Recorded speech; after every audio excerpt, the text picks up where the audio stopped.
Have you ever made a decision that felt completely right, only to find out later that you were totally wrong? That's happened to all of us. We trust common sense to guide us, but what if I told you that gut feeling, that instinct, it's often leading you astray? Today on Logic Breakers, we're diving deep into the illusion of common sense. We'll uncover why our brains cling to comfortable lies and how these seemingly harmless shortcuts can lead to disastrous outcomes. When we talk about common sense, what are we really talking about? It's a mishmash of personal experiences, things your parents told you, stuff you heard from friends. Basically a grab bag of information that feels right but doesn't necessarily stand up to scrutiny. For centuries, common sense told people the earth was flat. It sure looks flat, doesn't it? You look out at the horizon, no curvature. Case closed, right? But then along comes science and says, hold on a minute, that flat earth of yours, it's a sphere. Common sense is often built on a shaky foundation of cognitive biases. These are like mental shortcuts our brains use to process information quickly, and they're often very useful, but sometimes these shortcuts lead us down the wrong path, making us see patterns where there are none, or jump to conclusions based on incomplete information. Take the gambler's fallacy, for example. You flip a coin 5 times and it lands on heads every time. Common sense might tell you, well, it's overdue for tails, but that's not how probability works. Each coin flip is an independent event. The coin doesn't remember the previous flips. But our brains crave patterns, so we invent them even when they don't exist, or consider confirmation bias.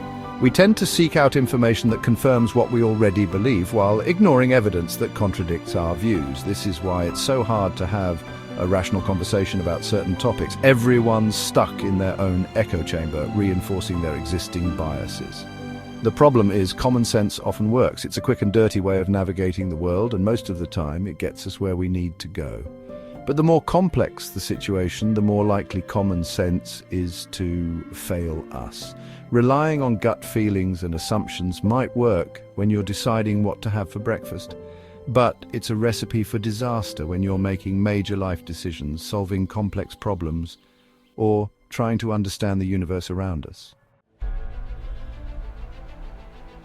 Let's talk about some real-world consequences of blindly trusting common sense. Take the financial markets, for example. How many times have you heard someone say, buy low, sell high? Sounds like common sense, right? Except if everyone actually did that, the market would never fluctuate. There'd be no opportunity to buy low because everyone would be buying low and nobody would be left to sell high too. The stock market is driven by a complex interplay of factors, emotions, speculation, global events, even rumors and whispers.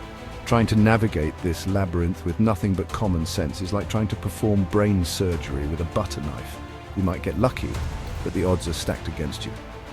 Or let's talk about relationships. Common sense might tell you that opposites attract. But studies have shown that we're actually more likely to be attracted to people who are similar to us in terms of values, interests, and backgrounds. Why? Because familiarity breeds comfort and trust. Of course, there are exceptions to every rule, but relying on simplistic notions of love and compatibility is a surefire way to end up heartbroken. And then there's the political arena. Politicians have elevated the manipulation of common sense to an art form. They prey on our fears and biases, offering simplistic solutions to complex problems. And because these solutions feel right on a gut level, we often embrace them without questioning the underlying logic or evidence. The truth is, common sense is often used as a weapon, a way to shut down critical thinking and silence dissenting voices. When someone says, it's just common sense, what they're really saying is, don't question me, don't think for yourself, just accept what I'm saying as truth. But we're not here to accept blind faith, we're here to challenge assumptions, to question everything, and to use the power of our minds to uncover the truth, no matter how uncomfortable it might be. Chapter 3, How to Think Beyond Common Sense. Common sense isn't always reliable. To think beyond it, question everything, be curious and skeptical, ask why like a child, embrace first principles thinking, break problems into fundamental truths, seek contradictory evidence, challenge your assumptions, spot logical fallacies, cultivate healthy skepticism, embrace the scientific method, never stop learning, stay humble, curious, and open to new ideas. The world isn't what it seems, and neither is your thinking. Common sense is a useful tool, but it's just that, a tool, and like any tool, it can be used for good or for evil. It's up to us to use our critical thinking skills to determine when to trust our gut instincts and when to dig deeper, to question assumptions and to seek out the truth, no matter how inconvenient or uncomfortable it might be. If you want to break free from the illusion of common sense and uncover the deeper truths that shape our world, be sure to subscribe to Logic Breakers for more mind-expanding content. And while you're at it, let's continue the conversation in the comments below. Have you ever had a time when your common sense turned out to be completely wrong? Share your stories, your insights, and your thoughts. Let's learn from each other and challenge each other to think critically about the world around us.